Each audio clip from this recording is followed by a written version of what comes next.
Terima kasih sudah tonton channel YouTube Bapakku ini. Jangan lupa subscribe dan nyalain tombol loncengnya. Oke, selamat menonton.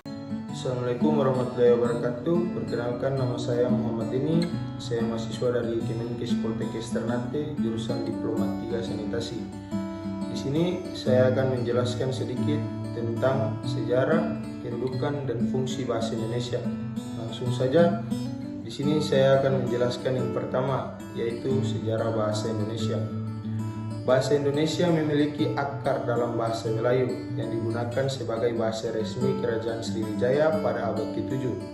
Seiring waktu, bahasa Melayu berkembang menjadi bahasa perdagangan dan agama, serta digunakan sebagai lingua franca di seluruh Nusantara pada abad ke-20. Bahasa Indonesia dirancangkan sebagai bahasa nasional melalui Sumpah Pemuda pada 28 Oktober 1928 setelah kemerdekaan Indonesia pada 1945. Bahasa Indonesia semakin mantap kedudukannya sebagai bahasa negara dan bahasa nasional.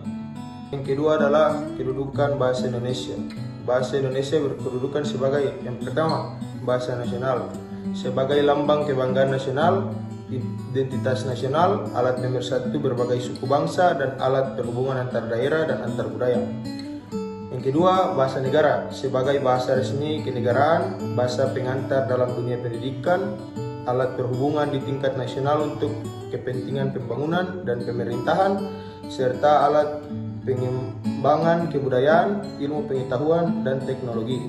Dan yang ketiga adalah fungsi bahasa Indonesia. Dalam kedudukannya sebagai bahasa nasional, bahasa Indonesia berfungsi sebagai yang pertama lambang kebanggaan nasional, yang kedua lambang identitas nasional, yang ketiga alat pemersatu berbagai suku bangsa, yang keempat alat berhubungan antar daerah dan antar budaya. Dalam kedudukannya sebagai bahasa negara, dalam bahasa Indonesia berfungsi sebagai yang pertama bahasa resmi kenegaraan, digunakan dalam segala upacara, peristiwa, dan kegiatan kenegaraan. Bahasa pengantar pendidikan, digunakan sebagai bahasa pengantar di lembaga pendidikan. Yang ketiga, alat perhubungan nasional, digunakan dalam hubungan antar badan pemerintah dan penyebarluasan informasi kepada masyarakat. Yang keempat, alat pengembangan kebudayaan, digunakan dalam penyebaran ilmu pengetahuan dan teknologi. Itu saja, terima kasih. Wabillahi taufiq wal hidayah. Wassalamualaikum warahmatullahi wabarakatuh.